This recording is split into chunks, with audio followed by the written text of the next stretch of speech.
तो ये कैसे मैं हो सकता? ऐसा उसने तपस्या करी, माने चिंतन किया। फिर वापस आया कि सर आपने जो बताया कि अन्नमय कोश ही ब्रह्म है, मुझे तो ये जचा नहीं है, ऐसे ऐसी समस्या है। बोले कोई बात नहीं, अब दूसरे प्राणो ब्रह्मेति व्यजानात्, अब प्राणमय कोश ब्रह्म है। फिर उस पर चिंतन किया, ये कैसे ब्रह्म हो सकता है जिसका हम नियंत्रण करते हैं? नियंत्रण करने वाला और नियंत्रित वस्तु एक दूसरे से भिन्न होती है, तो क्या ये ब्रह्म मेरे से अन्य है? ये तो हो ही नहीं सकता। फिर गया गुरु महाराज के पास कि महाराज ये संभव नहीं है। ऐसा करते करते उन्होंने पंचकोशों का निराकरण किया, और जब सबका निराकरण हो गया तब गुरु महाराज कहते हैं कि देखो, अब जिसका तुम त्याग ही नहीं कर सकते हो वो तुम हो। देखो, हम हिंदू है, हम क्रिश्चियन है, इसका त्याग हो जाता है सुषुप्ति अवस्था में। हम स्त्री है, हम पुरुष है, इसका त्याग हो जाता है सुषुप्ति अवस्था में। हम अमीर है, हम गरीब है, इसका त्याग हो जाता है सुषुप्ति अवस्था में। लेकिन एक ऐसी वस्तु है जो अत्याज्य है, जिसका कभी त्याग हो ही नहीं सकता। यह जो अत्याज्य वस्तु है वो अपना स्वरूप है, और वो क्या है? सत्यम। सत्यम का तात्पर्य त्रिकाल अबाधित वस्तु सत्यम, जिसका तीनों काल में अभाव नहीं हो सकता। अब देखो, कभी किसी को भी ऐसा कभी होता कि पहले में नहीं था, तो क्या हम अभाव से प्रारंभ हो गए? यह पहले नहीं था, लेकिन हमको अपने प्रारंभ का अनुभव नहीं है, अपने में परिवर्तन का अनुभव नहीं है, और अपने में समाप्त होने का अनुभव नहीं है। यह जो नित्य उपलब्धि है उसको कहते हैं सत्यम।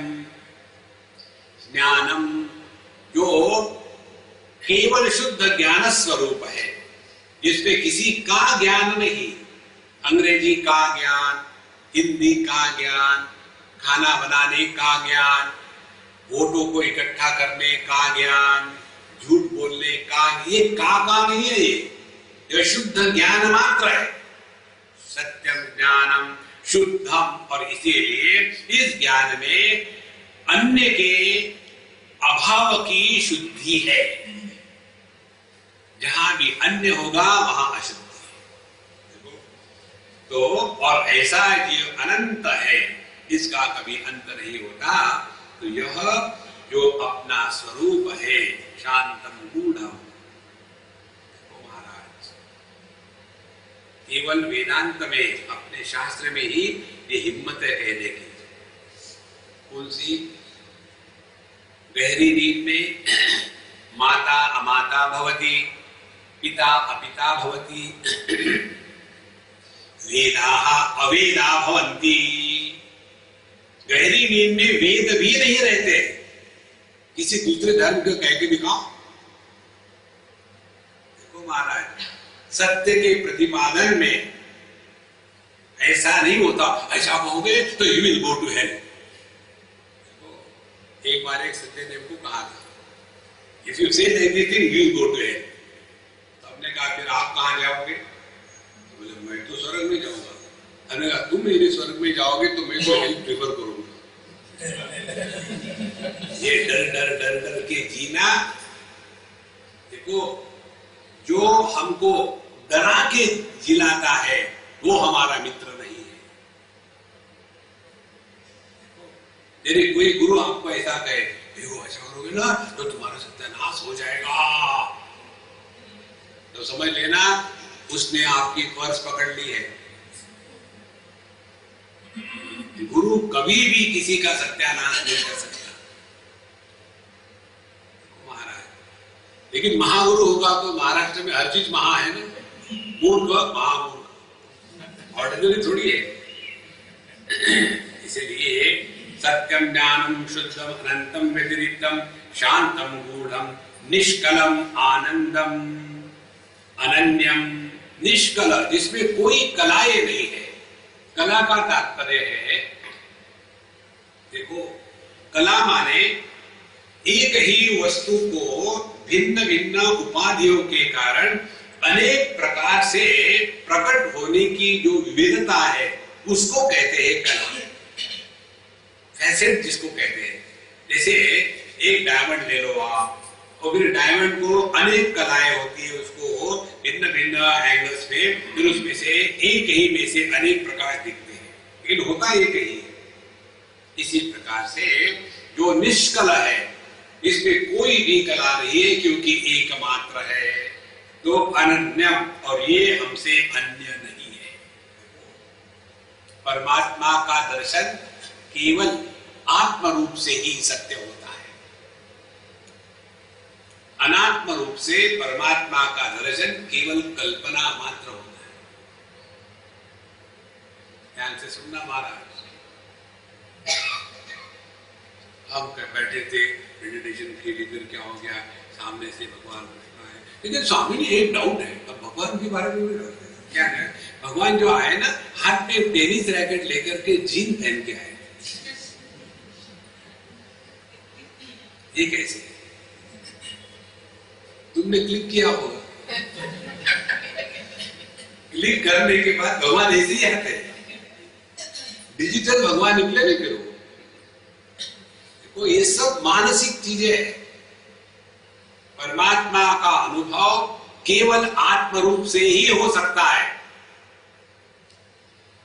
देखो जैसे किसी भी दिशा को ले लो आप, पूर्व पश्चिम उत्तर दक्षिण नैऋत्य आग्नेय वायव्य इत्यादि, कोई भी दिशा ले लो, सभी दिशाओं का दर्शन आकाश के रूप में ही हो सकता है।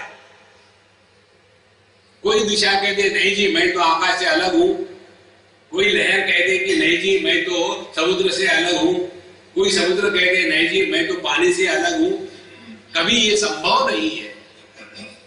इसी प्रकार से अनन्यम, जहां अन्य के अनुभूति का अभाव हो गया, वहां परमात्मा का प्राकट्य हो गया। और जहां परमात्मा का प्राकट्य है, वहां घृणा नहीं, वहां अपना नहीं, वहां पराया नहीं, वहां प्यार भी नहीं। देखो महाराज, जब ये बात गले उतरेगी ना, तब समझ लेना अब हमारी अद्वैत निष्ठा पक्की हो गई। नहीं तो हमेशा डर डर के जी रहे, डर डर के जी रहे, वैसी बात नहीं। तो ऐसा ज्ञान जो वरुण जी ने भृगु जी को दिया, वह तम संसार ध्वांत विनाशम हरिणीडे, जो संसार के अंधकार रूपी जीवन का नाश करने वाले हरि की, भगवान की, विष्णु की, परमात्मा की, नारायण की हम स्तुति करते हैं। कोशानेतान पंचरसादीन विहाय ब्रह्मास्मीति स्वात्मनि निश्चित्य दृशिस्तः पित्रादिष्टो वेद भृगुर्यं यजुरन्ते तम संसारध्वांत विनाशम हरिणीडे। हमने पहले इसके बारे में बोल दिया, तो क्या बताइए? कहते कोशान एतान पंचरसादीन अतिहाय, तो उनको पहले बताया कि अन्नमय कोश ब्रह्म है। ऐसा करते करते पंच कोशों का उन्होंने अपने आप त्याग कर दिया। उसके बाद ब्रह्मास्मीति स्वात्मनि निश्चित दृशिस्ता, फिर वो भृगु जी ने जब सभी पंचकोशों का त्याग कर दिया, फिर जाकर के उनका अनुभव क्या है? ब्रह्मास्मीति। देखो, यदि पूर्व दिशा ने पृथ्वी और सूर्य इन दो उपाधियों का त्याग कर दिया, तो बाकी की दिशाएं रहेगी क्या? पश्चिम उत्तर दक्षिण इत्यादि दिशाओं की स्थिति केवल पूर्व दिशा के कारण है। देखो, जब मैंने अपने को जीव माना है, तभी जाकर के जगत और ईश्वर का निर्माण हुआ है।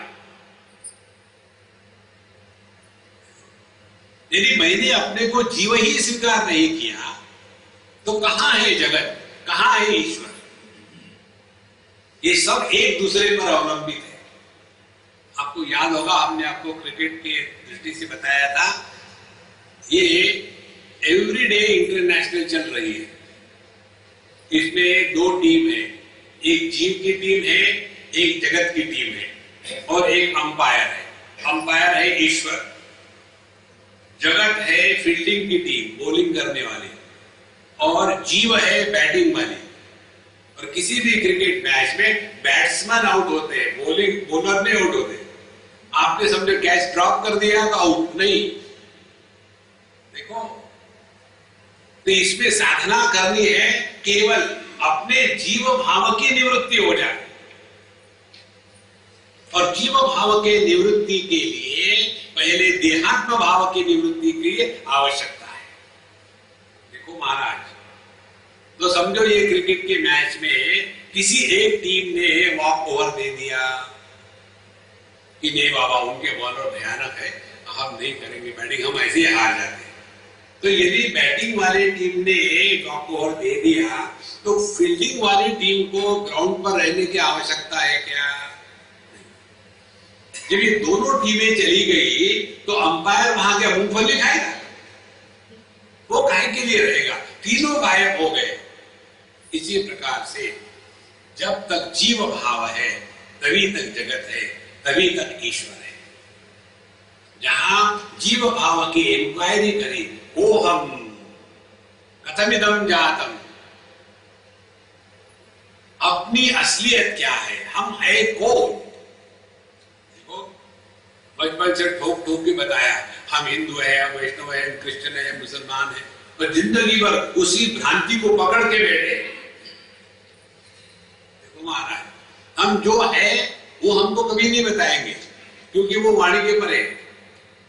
सो कोशान एतान पंचरसानि अधिहाय ये ब्रह्मास्मीति। तो जहां हमने अपने पंचकोशों का त्याग कर दिया, वहां उसी क्षण अपने अनंत स्वरूप का भान हो जाता है। करना नहीं पड़ता। देखो, आपने आंखें बंद कर ली तो आपको कुछ नहीं दिख रहा है, जहां आंखें खोली तो सब दिखता है। तो जो है वही दिखेगा ना। आंखों के खोलने से किसी का निर्माण थोड़ी हुआ है। देखो, इसी प्रकार से ज्ञान निर्माता नहीं होता, जो है उसको बताता है। तो जो ज्ञान निर्माण करता है वो प्रकृति के क्षेत्र में है, और जो ज्ञान बताता है वो सत्य है। इसलिए कहते हैं ब्रह्मास्मीति स्वात्मनि निश्चित्य, फिर अपने स्वरूप में दृढ़ता से डटे रहो। क्या डटे रहना है? केवल नेति नेति भाषा से कि मैं पति नहीं, पत्नी नहीं, भाई नहीं, बहन नहीं, सास नहीं, बहू नहीं। देखो, हम लोग ये बात बता दी किस प्रकार से इसको कहा जाए। अपने कारण अन्य को कितने कष्ट होते हैं, ये जब तक आदमी को समझ में नहीं आता ना, तब तक के वो सूक्ष्मता में नहीं पहुंचा है। क्योंकि हम अपने में ही ऐसे दुराग्रही हो गए। देखो, और सबसे ज्यादा कठिनाई होती है ये बिचारे पतियों की। नई नई शादी हो गई हो और उधर में बहू और सास का धर्म क्षेत्र शुरू हो गया हो, तो वो बेचारा लड़का, माँ का लड़का और पत्नी का पति, दोनों की स्थिति कैंची के बीच में कागज की जैसी होती है। ना तो वो माँ को छोड़ सकता है, ना तो वो पत्नी को छोड़ सकता है। फिर क्या होगा? अंदर ही अंदर कुड़ता रहेगा। और फिर जितने भी साइकोसोमैटिक डिसीजेस है वो सब सरफेस होते हैं। जवान जवान लड़के, फिर उनको ब्लड प्रेशर शुरू हो जाता है, डायबिटीज शुरू हो जाता है, हार्ट का ट्रबल शुरू हो जाता है। इसका कारण केवल यही है, हमको ये समझने ही नहीं आता कि अपने कारण अन्य को कष्ट हो रहे हैं। क्योंकि मैं जो चाहता हूं वही होना चाहिए। महाराज, ये अध्यात्म नहीं होता। इसीलिए एक एक चीज का त्याग अगर की जाए तो कोई हमारा पुत्र, भाई, बहन इत्यादि कब होता है? जब देह के साथ तादाद में, जहां देह के साथ तादाद में निकल गया, फिर सबके लिए हम समान है, ना कोई अपना है ना कोई पराया है। उसके पश्चात फिर हम जीव भाव में फंसे रहते हैं। पाप हो गया, पुण्य हो गया। पाप हो गया तो क्या करें? चले जाओ, sir I have committed the following since, confession. उसके बाद throughout life blackmailing, you know, the devotee does the confession and the priest does the blackmailing, and this is how the spirituality continues. देखो संतो, ये अध्यात्म नहीं है, ये दुकानदारी है। इससे अपने आप को बचाना है। इसीलिए स्वात्मनि निश्चित दृशिस्थः, फिर हम है कौन? दृशिस्थः, केवल प्रकाशक मात्र।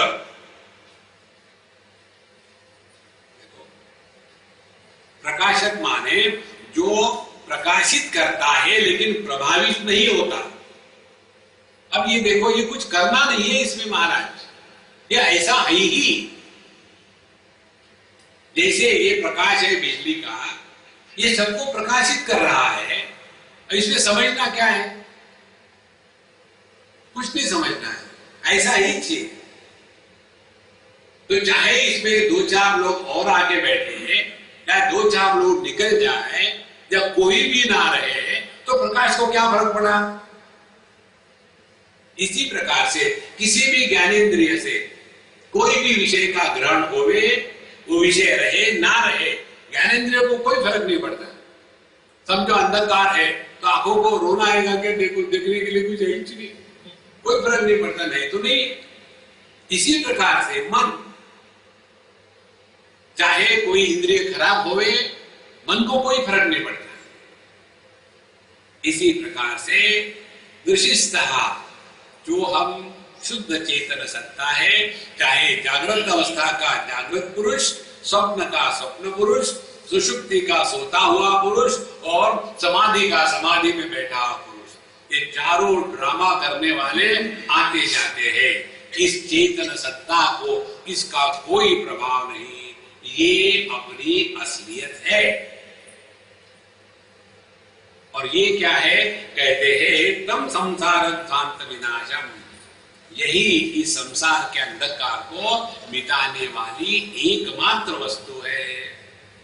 इस प्रकार से पितरादिष्टो वेद भृगुर्यम यजुर्हन्ते, तो यजुर माने इस तैत्तिरीय उपनिषद के अंत में जाकर के यह जो शिष्य है वो फिर एक सामगायन नास्ते हा वो हा वो हा वो अहमन्नम अहमन्नम अहमन्नम अहमन्नादो अहमन्नादो अहमन्नादः अहश्लोककृत अहश्लोककृत।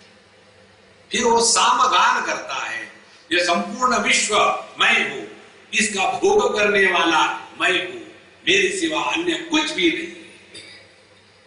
यह जो अहम ब्रह्मास्मि का अनुभव है, यह कहते हैं भृगुर्यम यजुः अन्ते, तैत्तिरीय उपनिषद के अंत में जाकर के इस ज्ञान का इस भृगु ने अनुभव किया, जिसको जान करके यह संसार रूपी अंधकार हमेशा के लिए मिट जाता है।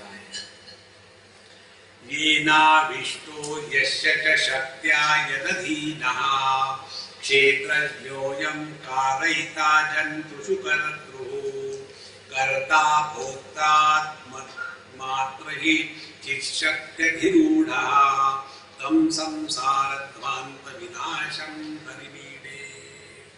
येन आविष्टः यस्य च शक्त्या यद् अधीन च अयं क्षेत्रज्ञः जंतुषु कारयिता कर्तुः, ये इसका अन्वय होगा कि यही परमात्मा इस देह में प्रवेश करके जीव का रूप लेकर के इसी परमात्मा के शक्ति से, क्षेत्रज्ञ के शक्ति से यह सभी को कार्य करने में लगा करके कर्तृत्वभान निर्माण करता है। और इस प्रकार से कर्ता भोक्ता ये होता है परमात्मा के इस चित छाया के कारण। ध्यान से सुनना, हमारे व्यक्तित्व के 5 पहलू हैं। पहला होता है अन्नमय कोश, जहां हम रहते हैं, आयतनम। दूसरा होता है प्राणमय कोश, हमारे जीवन के शक्ति का जो ट्रांसफार्मर है। तीसरा होता है मनोमय कोश, जो जगत के साथ संपर्क करके ज्ञान प्राप्त करने के उपकरण है। ये 3 हो गए। तो ये देह किसका है? रहने वाला मेरा। ये प्राण किसका है? मेरा। ये मन किसका है? मेरा। तो चौथा हो गया मैं। तो ये जो मैं है विज्ञानमय कोश, इसमें परमात्मा का प्रतिबिंब पड़ने के बाद उसमें चैतन्य प्रकट हो जाता है, जीवन प्रकट हो जाता है। और यह जीवन प्रकट होने के पश्चात फिर यह मैं मन के विकारों के साथ तादात्म्य करता है। और मन में सुख है तो मैं सुखी, मन में दुख है तो मैं दुखी। और प्राणमय के साथ तादात्म्य करता है, प्राण में भूख है तो मैं भूखा, प्यास है तो मैं प्यासा। और देह के साथ तादात्म्य करता है, देह बूढ़ा तो मैं बूढ़ा, देह जवान तो मैं जवान, देह मोटा तो मैं मोटा। इस प्रकार से यह जो मैं है, तीनों के साथ तादात्म्य करके अनेकता को प्राप्त हो गया। फिर यहां प्राप्त होने के पश्चात जब देह अपने को मान लिया तो मैं अपूर्ण हूं। अपूर्ण को मिटाने के लिए मन में जो विक्षेप होते हैं उनको कहते हैं कामना या इच्छा। और उस इच्छा को पूरा करने के लिए फिर हम कर्म में लग जाते हैं। इस प्रकार से एक ही परमात्मा इस पंचकोशों में मानव प्रवेश करके, तो ये भगवान का देह में प्रवेश कैसा है? बहुत सुंदर बात है, ध्यान से सुनना। परमात्मा का देह में प्रवेश या विज्ञान में कोश में प्रवेश वैसा ही है जैसा सूर्य का पानी में प्रवेश होता है। किसी बकेट में पानी रखा हो और ऊपर सूर्य भगवान है तो उनका प्रतिबिंब पानी में होगा। तो यह जो सूर्य का पानी में प्रवेश जिस प्रकार से होता है, उसी प्रकार से परमात्मा का प्रवेश इस देह रूपी बकेट में होता है जिसमें मन रूपी पानी भरा है। देखो, बकेट फूट गई तो पानी बह गया, पानी बह गया कोई बात नहीं, वो प्रतिबिंबों को ढूंढो। देखो, इसी प्रकार से देह नष्ट हो गया तो क्या उसमें से पानी निकल करके, भाप निकल करके जाएगा प्रतिबिंब को लेकर के गई?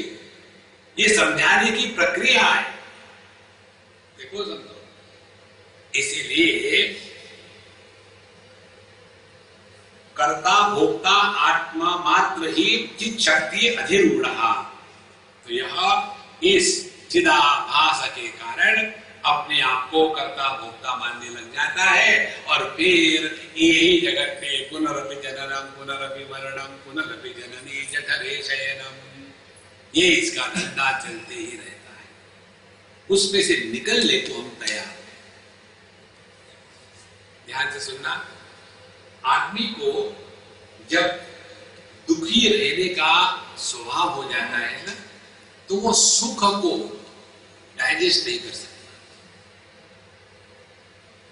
ध्यान से सुनना कैसे है। ये ऑस्ट्रेलिया की बात है।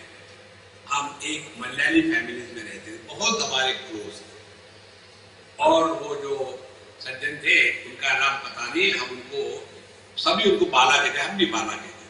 अब बाला का अर्थ है लड़का है कि लड़की पता नहीं, अपन को क्या नाम क्या होता है, तो हम बाला उनको कहते थे। और वो थे 88 ईयर्स ओल्ड। और हम ऑस्ट्रेलिया में रिटायरमेंट एज नहीं होता, जब तक चाहो काम करो, मरे तो हटा दो। तो वो अपना ऑफिस में जाते थे, 2-3 घंटे बैठ के चले आते। अब उनकी पत्नी जो थी वो भी हुई कोई 80 की 82। अब ये जो बुढ़ाऊ था 24 घंटे पत्नी को परेशान, कैसे वो खाना खाने के लिए बैठे और उसके पत्नी में आध्यात्म नाम की एक बीमार थी।